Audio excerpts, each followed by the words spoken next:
This is React Casts, Episode 9, Immutability in JavaScript. Immutability is a recurrent theme in the React ecosystem. State management libraries like Redux require that you treat your data as immutable, or things will just not work. But even in plain React with local component states, we are also encouraged to always treat data as immutable. In this episode, I'll talk about why immutability is important and how it can benefit you. I will draw some comparisons between JavaScript, which doesn't treat data as immutable by default, and programming languages that have immutability built in. Finally, I will show how to make immutable operations in plain JavaScript. Okay, so let's get started. Immutability is a concept that has its roots in functional programming, and it actually means something pretty simple. Whenever we want to make changes to some data, for example, to an object or an array, we should get a new object back with the updated data, instead of directly modifying the original one. I like to think of immutability as save as, because, it returns a new, changed object, while traditional in-place mutation would be like save, updating the original and letting go of earlier state. Yeah, right, but why would I want immutability in the first place? Why even bother? Well, there are a few reasons. Immutability gives stricter control over your data, immediately making your code safer and more predictable. It also makes it easier to implement complex features such as undo-redo, time travel debugging, optimistic updates and rollbacks, and so on. Talking specifically about React, immutability can also help achieve better performance by enabling quick and cheap comparisons between versions of the state before and after changes. Components can take advantage of this and intelligently re-render itself only when needed. This can mean a significant performance boost. You have to implement it yourself, but React Redux, for example, does this automatically for you. Now, the problem is that JavaScript is not a good language to work with data in an immutable fashion, because that's not how the language works by default. Arrays and objects, for example, are always passed as reference, and the vast majority of built-in methods mutate data in place. Let me show you an example of what I mean. I'll declare an array, const a equals 2143. Now, let me console log a. Oh, I should mention that I'm using a live prototyping setup here, so you can see the result of console log right in the same line here. Let's say that b equals a.sort. If I log b, well, it's sorted, just like I wanted. But if I log a, notice that it's also sorted. What actually happened here is that because objects and arrays are passed as reference instead of copied over, both variables a and b point to the same array in memory, and that array was directly mutated by the method sort. To give you some context, let's try this very same example in a different language, not JavaScript. Let me do this same example in Elm. Elm is a functional language that has immutability built in. Don't worry, you don't need to know Elm. It's okay if you never heard of it. I'll just draw a quick comparison here. I'll switch to Elm testing environment and start by creating a list A equals 2143. Lists in Elm are not exactly like arrays, but for the purpose of this example, you can assume that they are similar. Next, I'll use sort, just like I did in the JavaScript example. The syntax here is a little different, but the method does the same thing. List.sort A. The key difference, though, is that Elm always treats data as immutable, which means that when I used sort, instead of changing the original list, it created a new one with the updated data. If I check the variable a here, look, it still contains the original unsorted list. Whenever someone says they want to work with immutability, this kind of behavior is what they are looking for. Now, this begs a question. How to work with immutability in JavaScript? To start, although most array methods we are used to, such as sort, push, pop, are destructive, which means that they change the original array, there are indeed a few non-destructive methods available. One of such methods is slice.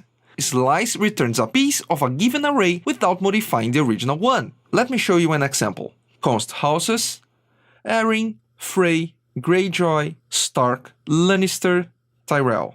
If I log houses.slice from index 0 and getting 4 values, it will print out Erin, Frey, Greyjoy, Stark. But as you can see, the original array was preserved, console.log houses, and there you get it. Besides slice, there are a few other useful array methods such filter, map, reduce that also returns new arrays instead of modifying the original one. Let me show you another example. Const direwolves. Let me paste it here. So for example, I'll filter all of the alive wolves by using direwolves.filter. I'm using JavaScript ES6, also known as JavaScript 2015 here. Let me log wolves here. Perfect, it's still intact. Although I can only see a part of the log here, I can see that it's intact. Talking about JavaScript 2015, this version of the language also introduces a new operator called the spread operator. The spread operator provides an easy way to create a new array by copying over values from another array. So for example, I'll bring the houses array back here. It works like this, 3 dots and it copies all of the values. Updated houses now is a copy of the original houses array. I can change it independently of the original one.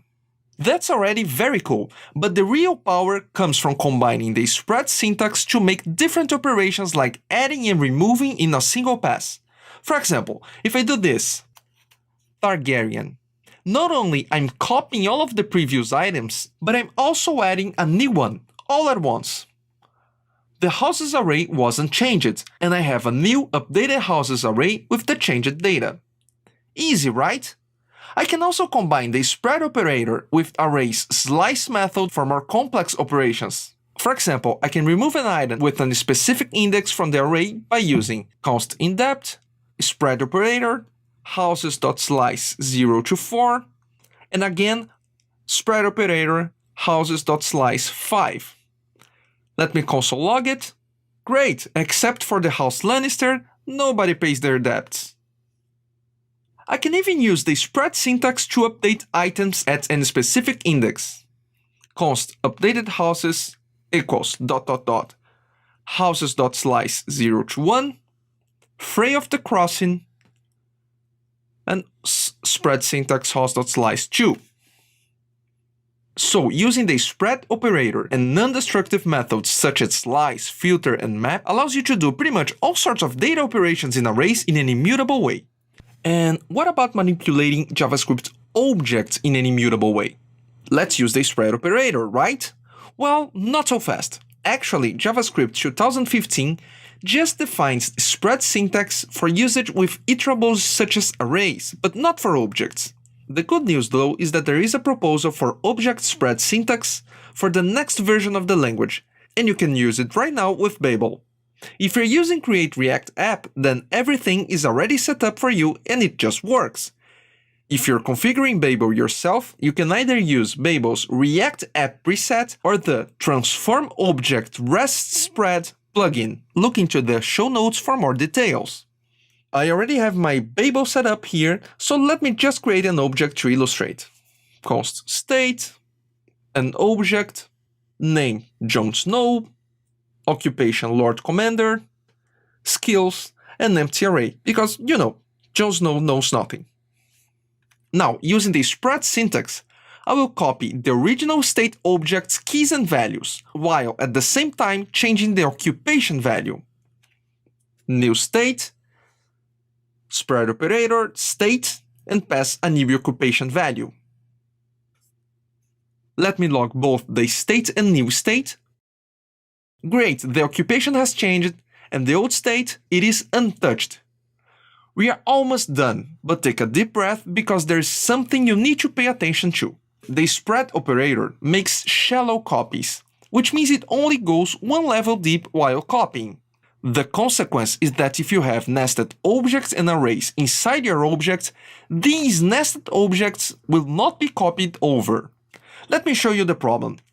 In this example here, new state is a shallow copy of the original state object. The name and occupation values were copied, but there's a nested skills array here, which was not copied over and still points to the same skills array in memory. So if I try, for example, to add an item using push, like newState.skills.push fighting, I will end up changing the original one, referenced by both state and new state. If you want to update the array, you need to make it in an immutable fashion as well. So if I delete this, I use the spread operator, copy over the skills, and add fighting. Yeah, it sounds complicated, but again, if you stick to the immutable patterns and avoid using destructive methods such as push, you will be fine. And just for the sake of demonstration, if I want to update both the occupation and the skills at the same time, I can do it by using the spread operator at all levels I want to update. So if I delete everything, I can do it at once by doing spread operator state, change the occupation, and to set the skills I use the spread operator again, and add fighting. What I'm trying to demonstrate here is that although JavaScript may not be the best language in the world to deal with data in an immutable way, it can be done. Just stick to the few existing non-destructive methods just as slice, filter, map, reduce, and a few others, and use the new spread operator to help out with copying and insertion.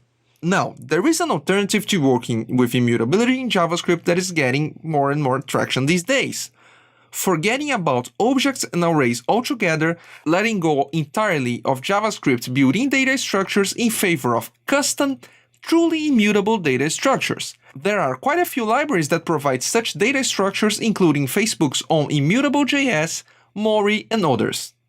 The first direct benefit of using these libraries is that it makes it more convenient to manipulate data, because they provide not only the data structures themselves, but an assortment of methods to easily make changes in an immutable way without having to explicitly copy data over like I was doing with the spread operator. But they also come with some cons. To start, it can be a nuisance to deal with both native JavaScript data and immutable data in the same application. It gets confusing. Sometimes you will try to use immutable methods on plain arrays and objects, and it won't work, or use square brackets or curly brackets in immutable data structures, and it also won't work.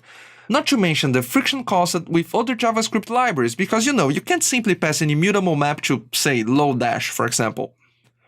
I will give you my advice on the matter. This is not a rule, it's just my personal opinion. If you are only after a simpler or more convenient way to update data in an immutable way in your reducers or React components, do not use Immutable.js or other immutable libraries, because that's not what these libraries are about. These libraries are about bringing true immutable data structures to JavaScript. This comes at a cost of additional cognitive load that only pays off if you understand and embrace immutability in your whole application. I see more and more people overwhelmed by using React and Redux alone, and I don't think it's a good idea to throw in another complex constraint just because it looks cool or sounds important. Now, don't get me wrong here, Immutable.js is awesome. I used it in many React Redux projects with success, and I would certainly use it again. The message here is, use it only if you understand the benefits of immutability and you want to embrace it in your whole application. Otherwise, I think you would be better off just using plain JavaScript. You just watched an episode of React Casts. Please subscribe and don't forget to click on the bell icon to get notified of new releases.